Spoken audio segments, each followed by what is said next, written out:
Hello and welcome to a new video. If you've browsed my channel a bit, you'll probably notice that I like two things. I like Multiversus, despite how much I've criticized aspects of the game. And I also like Scorn, also despite how much I've criticized the game. And given that this is the internet, there's one thing you're supposed to do when you're a fan of two extremely different things. You smash those two things together until you can make something cohesive out of that horrifying conglomerate. Which, for what it's worth, is something I've already done. My Twitter account already has plenty of goofy memes and requested crossover pictures that I've made over time, and so, what's next? Well, I figure I might as well try and get creative and come up with a moveset for the game's main character, often known as Scorn Guy. I know realistically he will never appear in the game, though he does have a better chance of appearing than some select choices of the 4 Multiversus crowd, but I figure it'd be a fun creative exercise. In order to really challenge myself, I decided there should be a few rules that I should try and follow. Rule number 1, the moves need to make sense even if they are references as moves in a fighting game. In Nick All-Stars Brawl, one of Garfield's moves is just him eating lasagna, and I think that's a good example. Garfield eating lasagna is not a good fighting game move, but Garfield bashing someone over the head with the bottom of a lasagna pan or chucking piping hot lasagna at someone else is a good fighting game move. I want to try and make what references I utilize for these moves still come off as something that would legitimately do damage. Given that Scorn does have shooting and combat, this shouldn't be too difficult. Rule number 2, nothing that kids aren't able to look at. Multiversus is a game with Bugs Bunny, Jake the Dog, and Shaggy. Obviously, kids are going to be playing it. But due to the inclusion of Arya Stark and Rick and Morty, it's very clear that the devs do allow characters from adult-oriented media, just don't show off too much adult-oriented stuff. For example, when Arya Stark manages to kill someone, a pie spawns in the arena. This is a reference to the time she cooked and cannibalized someone making a human meat pie in Game of Thrones, but no kid playing the game is going to recognize that reference. It's hidden well enough that for all they know, it could just be a pie. So even though Scorn Guy letting his magnum dong flop out and hit other players doesn't violate Rule 1, it would violate Rule 2. And Rule 3, the most difficult of all, try to keep things balanced. He should be a character that it's possible to main, but not one of those characters where after the opponent loses a match, they rage switch over to hoping to get an unfair advantage.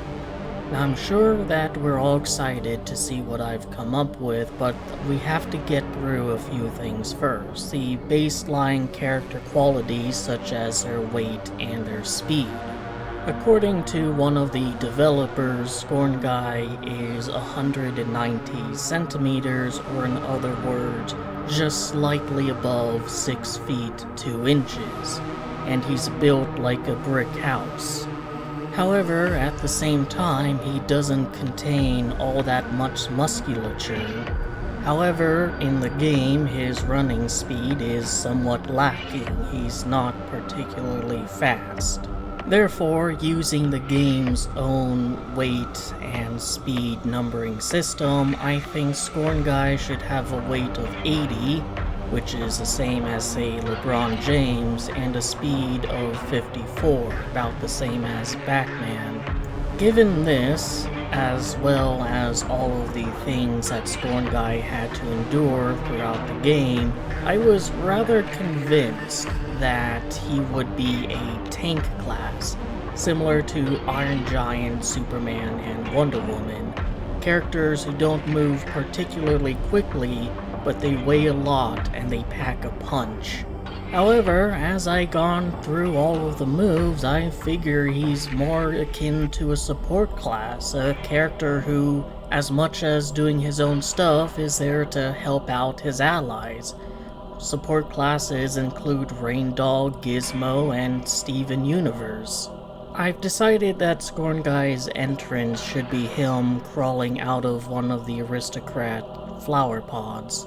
Yes, I'm aware that in the game itself, he actually spawns into the world by falling out of a massive meat wall. However, I think this is better for the quickness of the character introduction, and also probably a little bit safer for Rule 2, given that he doesn't have to pull out an umbilical cord from his lungs as well. And for his crouch, well, I don't think you can get much better than the fetal position of abject despair that was the game's primary concept art for the longest time, and the best look at the character we've had for the longest time. Naturally, sitting down like that means he's not going to be able to move, unlike, say, Velma's or Marvin the Martian's crouches. His neutral attack is based off of his pistol in the game, specifically the mechanic that if you stand in place for a period of time, the reticle becomes smaller and more focused, allowing you to better aim. Similarly, in the game, he'll hold out his pistol, and after a few seconds, he'll lock onto an enemy player, allowing him to fire a decent damage shot on them. Otherwise, it would just fire a shot somewhat in front of him that does significantly less damage. Now, one might think that having a move that automatically locks onto another player might come off as a little bit overpowered. However, him standing around aiming his gun at something is not him moving around trying to deal damage more actively, potentially making him an easy target to get a few hits in on. One thing I should say is that when making this moveset, I didn't really think about how much damage each move should make, so I will be speaking in generalities in that regard. When SIA is written next to the move, that just means same in air. The move is performed exactly the same whether or not Scorn Guy is on the ground. His side attack is fairly simplistic. The first two moves, he takes a swipe at the opposing player using the wrist key that he has throughout the game, the one that led many people to making Assassin's Creed references, and he finishes that off by utilizing the piston weapon that he has throughout the game. Having thought about it a little bit more, I think it might make more sense for the piston weapon to be the last two moves he could make when doing side attacks, rather than the wrist key being the first two, just because you do have two utilizations of it in the game itself before it's on cooldown.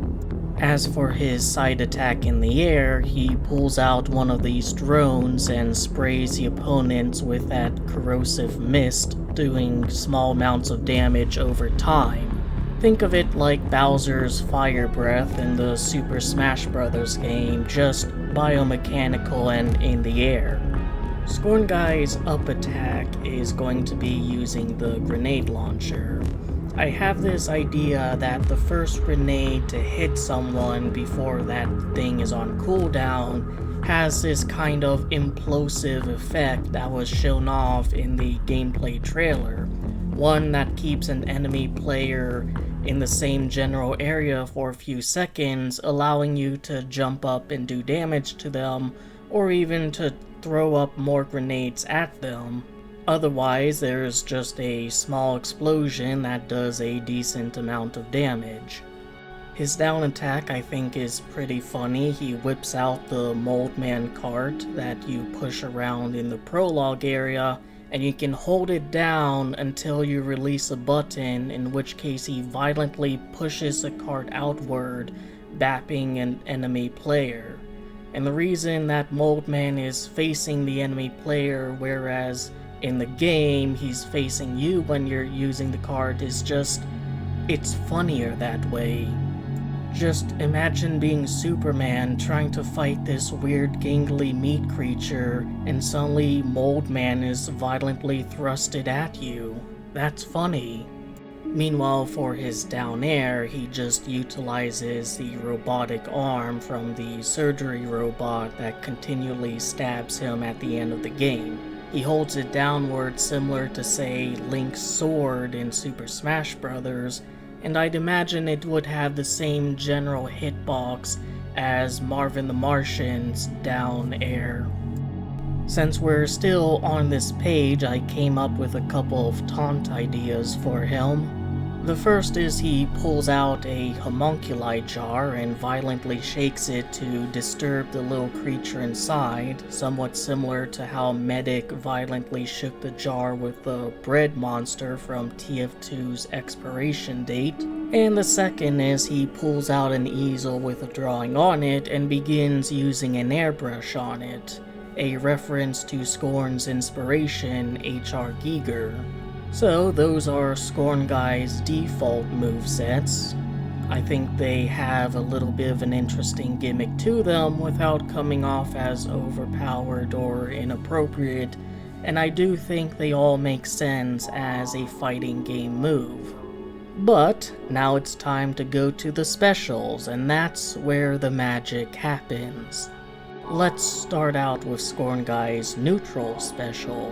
Why would you want someone like Scorn Guy on your team, or even to play as him, as opposed to Superman or Shaggy?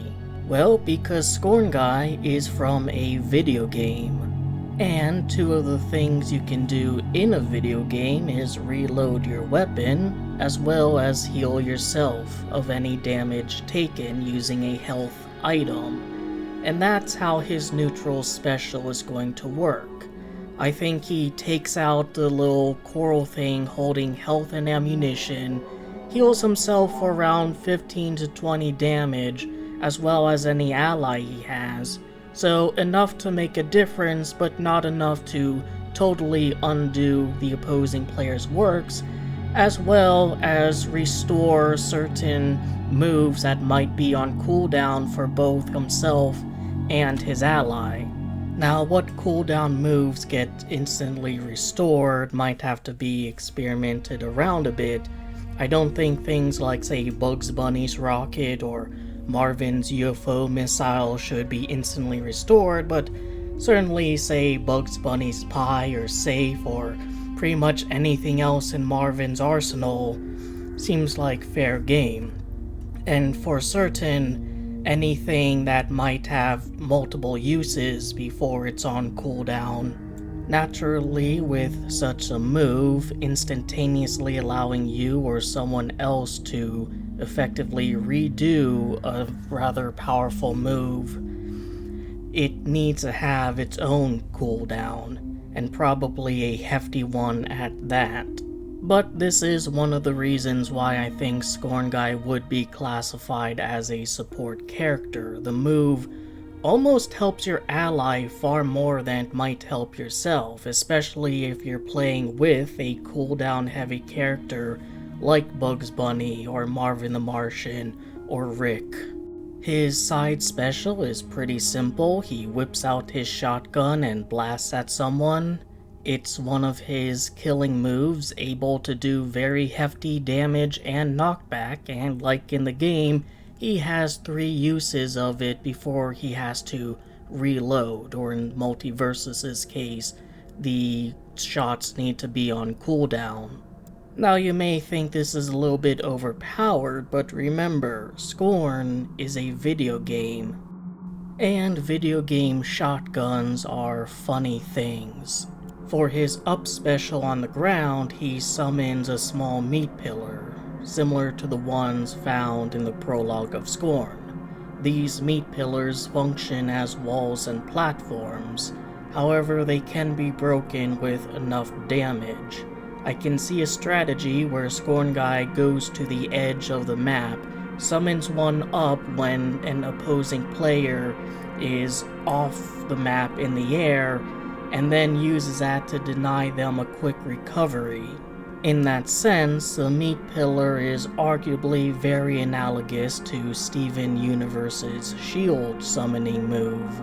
His up special aerial summons an ascended form below his feet that he can then pilot around indefinitely, and he can have it stop in place and allow him to utilize his neutral or normal moves. This, I think, would be an answer to an interesting gameplay aspect of the character that, given that Scorn Guy can't jump in his own game, he probably shouldn't have very good vertical jumping capabilities, so this is his way of making up for that. Now, while he's on the creature, he can be damaged, and if receives enough damage, the creature disappears and he falls down again. I think as long as you're only using the directional inputs, a creature should, carry him around, but when you start pressing additional buttons, that's when the creature stops in place. His down special is pretty simple. He pulls out a homunculi jar, as well as one of these batteries from the prologue, and spills its content on the floor, either giving teammates who run over it a small buff, and opponents who run over it a nerf. And you may think this doesn't make sense for a fighting game, but that battery fluid has done quite the damage to the prologue character in Scorn. I mean, I wouldn't want to step on it if I had a choice. In Multiversus, every character has 3 perks that they can choose that further augment their gameplay capabilities, and I have come up with 3 for Scorn Guy. The first is Urgent Matters. The more damaged you are, the faster you move, and the faster the cooldowns expire. It's kind of a high-risk, high-reward trade-off sort of thing, where the more damaged you are, the less meaningful your weight is, but you get a boost in speed. The second, More Bang for Your Beksinski, just entraps enemies in the grenade implosion for longer, while Paulus Flyer, you're able to tank more damage while doing your up special. Winning and losing animations were a little bit tricky to figure out. I figure for the winning animation, he can jump into a legally distinct version of the space jockey chair, where he'll have a nice drink and maybe even a warm blanket draped over him. Just a comfy way to celebrate a hard match won. Now for the losing animation, I think there's a fairly obvious choice to make. The very ending of the game where the parasite that's been attached to him finally won, but that might be a little bit too much Rule 2 violating. Best safe than sorry. I think the funnier approach is to have him stick his arm in a machine that then clamps down on it and he tries to pull it out to no avail. At least I think it would be a more amusing thing to show for a defeat animation, a true punishment for failing to win the match. So that's Scorn Guy's moveset, but I'm not quite done yet pitching Scorn-based ideas for Multiversus. For example, if Scorn Guy is in the game, shouldn't he have a stage representing him? Paulus seems like an interesting choice, but we can't use it for fairly obvious reasons. In this case, I think similar to Scorn Guy's up special in the air, we should use something that the devs did not and utilize an interior from the Blasted Labyrinth, the home of the homunculi. Given my criticism of stages in Multiversus, I'm not going to be a hypocrite, so here's an asymmetrical stage with a goofy gimmick to go with it. The things in blue are platforms that the characters can stand on, and the things in purple are walls. On the right side is a little area that players can run through, allowing for some interesting gameplay, maybe a cheeky Tom and Jerry setting a trap down there, or Harley setting her jack-in-a-box up there, out of sight, but doing damage to anyone foolish enough to walk through. Every so often, a warning will flash up, and one of these carts containing homunculi cyborgs will rush down the lower levels of the stage, dealing damage and knockback to anyone in its way, thus giving you either the opportunity to simply dodge the environmental hazard or try to force someone down there so they get smacked by the environmental hazard. In the background, you'll see crater creatures and homunculi just kind of hanging out and watching. The music that plays in the background of the stage should be Structure 223, Cleansing, and Morphic Echo. I think those are some of Scorn's strongest music. Now, one of the big draws for Multiversus is character interaction and how they talk to each other. It's fun seeing Bugs Bunny shit-talk Superman and vice versa. Unfortunately, Scorn Guy doesn't have a mouth, and other than the single "oh shit" he uttered when sticking his hand in one of the clasping devices in Paulus, he doesn't really have much to say at all. Nonetheless, like Iron Giant, Gizmo, Stripe, and Rain Dog, this could be fixed by having other characters simply react to him. Here's some that I came up with. Pause and read them if you want, but suffice to say, a mostly skinless humanoid walking around on the battlefield probably isn't going to be taken too well by some of the fighters. And as far as skin ideas go, I think one fairly reasonable one would be a aristocrat skin. However, for the most part, given how short of a game Scorn is and he doesn't really wear anything in the game, I think skins would just have to be treated similar to how the Iron Giant skins are handled, where they just come up with outfits for him to wear. You can put him in a fancy outfit if you want. It really doesn't matter all that much in the grand scheme of things. Or actually, maybe it does, since skins are like the game's primary revenue generator. But anyways, yeah, that's Scorn Guy's moveset and a stage idea and even a skin idea and voice lines ideas.